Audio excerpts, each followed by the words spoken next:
Shalom, saudara yang dikasihi Tuhan Yesus Kristus. Selamat malam, salam sejahtera buat saudara semua dimanapun saudara berada. Damai dan sukacita oleh Roh Kudus melimpah senantiasa dalam hati dan kehidupan saudara semua. Ayat renungan kita pada saat ini terdapat di dalam Injil Matius pasal 5 ayat yang ke-9. Tertulis demikian: Berbahagialah orang yang membawa damai, karena mereka akan disebut anak-anak Allah. Demikian firman Tuhan. Saudara yang dikasihi Tuhan, dunia menyukai kebencian, permusuhan, dan perdebatan. Dunia tidak menyukai perdamaian. Iblis senang apabila keluarga hancur karena kebencian. Setan-setan bergembira ketika gereja terpecah karena perdebatan. Dan banyak orang yang tidak senang dengan kerukunan, bersukaria ketika terjadi kekisruhan. Media sosial kita saat ini dipenuhi dengan perdebatan yang tidak perlu. Para pencemooh dan pendebat yang ingin agar suasana tidak damai merajalela di mana-mana. Kalau kita ingin hati kita damai, hindarilah perdebatan yang tidak membangun, yang hanya membawa permusuhan dan kebencian. Kita tidak perlu mengikuti hal-hal yang tidak membawa damai. Fokuslah kepada Tuhan Yesus. Saudara yang dikasihi Tuhan, ayat firman Tuhan hari ini mengajar kita untuk menjadi pembawa damai. Sikap ini, saudara, harus juga ada dalam lingkungan keluarga atau rumah tangga kita. Sangatlah ironis apabila suami dan istri menjadi tidak damai dalam satu tempat tinggal. Sangatlah tidak elok apabila sesama saudara saling bermusuhan dalam satu rumah. Mari kita mulai dari keluarga kita. Ciptakan damai dan penuhilah atmosfer rumah tangga kita dengan kasih Kristus.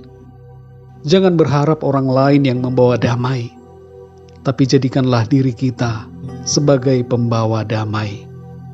Kadangkala, saudara, kita berada di posisi yang serba salah. Kita ingin berdamai, tapi pihak lain tidak mau berdamai. Maka pilihannya kembali kepada kita. Tetaplah miliki hati yang damai dan hati yang mengampuni, meskipun ditolak dan dimusuhi. Dalam Amsal pasal 9 ayat 7 dan 8 tertulis, siapa mendidik seorang pencemooh, mendatangkan cemooh kepada dirinya sendiri. Dan siapa mengecam orang fasik mendapat celah. Janganlah mengecam seorang pencemooh, supaya engkau jangan dibencinya. Kecamlah orang bijak, maka engkau akan dikasihinya. Mendidik seorang pencemooh akan mendatangkan cemooh bagi diri kita sendiri. Karena pencemooh akan selalu mencemooh, mengejek dan menghina. Orang yang bijak akan mengasihi bila ditegur, tapi sebaliknya pencemooh akan marah. Seringkali, saudara, tindakan yang lebih baik dalam menghadapi seorang pencemooh adalah menghindari perdebatan dengannya dan kemudian mendoakannya. Kita perlu bertindak bijaksana dalam hidup ini. Ciri anak-anak Allah adalah membawa damai, dan damai itu berhubungan dengan kasih Kristus. Sebagaimana Tuhan telah mengasihi kita, maka kita pun harus mengasihi sesama kita.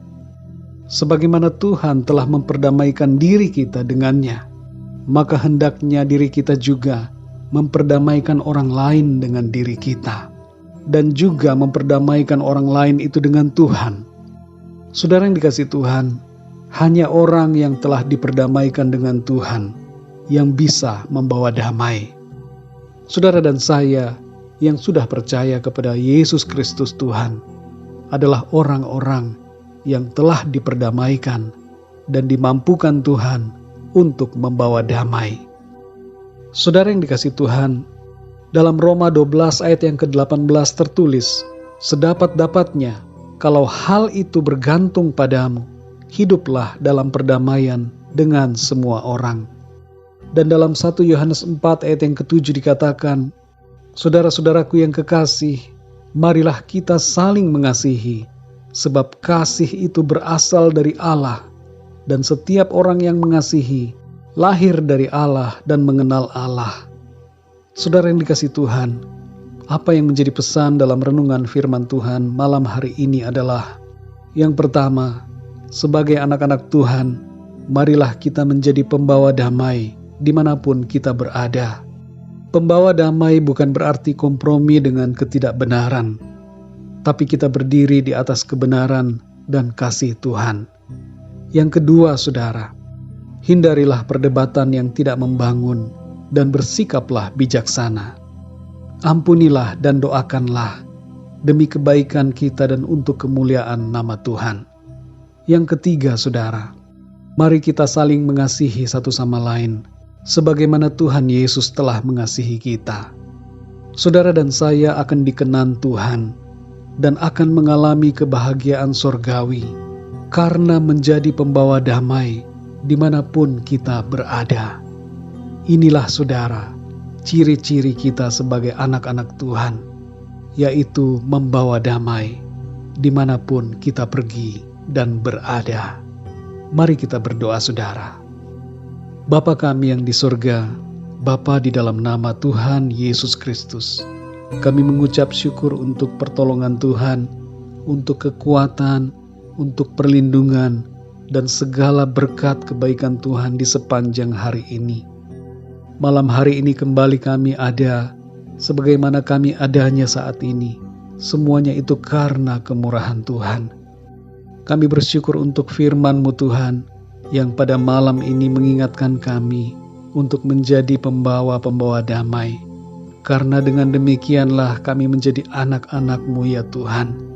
Dan ada satu hal yang pasti yang kami terima dan kami alami, yaitu kebahagiaan di dalam Tuhan di saat kami menjadi pembawa damai. Damai sejahtera daripada-Mu Tuhan akan melimpah dalam hati dan pikiran kami dan akan menguasai dan mewarnai kehidupan kami. Terima kasih ya Tuhan, pimpin kami Roh Kudus supaya dalam kehidupan kami ini kami memakai hikmat yang daripada Tuhan.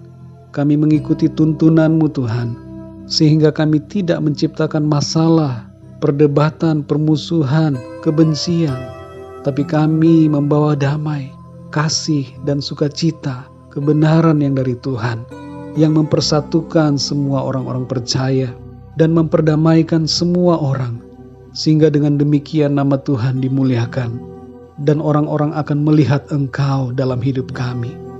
Terima kasih Tuhan, dimulai dari keluarga kami. Ajar kami untuk selalu menjadi pembawa damai antara suami dan istri, anak dan orang tua, sesama saudara, mertua dan menantu, selalu dilingkupi dengan kedamaian dari sorga. Menjadi pribadi-pribadi yang membawa damai, saling mengasihi dan saling mengampuni. Terima kasih Tuhan, malam hari ini kami mau tidur dan beristirahat dalam damai sejahtera Tuhan. Segala kebencian, amarah, segala dendam, kekesalan, kami mau buang dan selesaikan dalam nama Tuhan Yesus Kristus. Kami mau mengimpartasikan kasih Allah dalam hidup kami kepada sesama kami.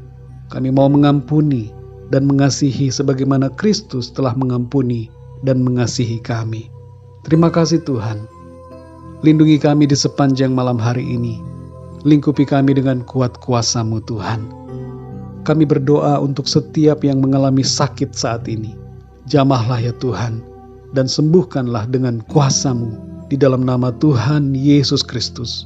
Kesembuhan terjadi, mujizat terjadi, pemulihan terjadi. Terima kasih Tuhan, kekuatan dan kesehatan yang sempurna Tuhan berikan kepada setiap kami. Pulihkan setiap keluarga ya Tuhan, yang mengalami persoalan dan pergumulan. Berikan damai sejahtera, sukacita, persatuan dan kesatuan di dalam Engkau. Terima kasih Tuhan, yang punya masalah, persoalan, pergumulan dalam berbagai hal, pekerjaan, ekonomi, rumah tangga, dan segala persoalan lainnya, kami bawa ke hadapan Tuhan. Biarlah Tuhan Engkau campur tangan dan memberikan pertolongan. Terima kasih Tuhan, kami serahkan semuanya ke dalam tangan Tuhan. Dalam nama Tuhan Yesus Kristus, Tuhan dan Juru Selamat kami berdoa dan mengucap syukur. Haleluya. Amin. Puji Tuhan, saudara yang dikasihi Tuhan, saya percaya firman Tuhan menjadi berkat dan kekuatan buat saudara semua. Dan Roh Kudus akan menolong saudara untuk lebih lagi memahami kebenaran firman Tuhan. Tuhan Yesus memberkati saudara semua. Selamat malam dan sampai jumpa dalam renungan yang berikutnya. Haleluya.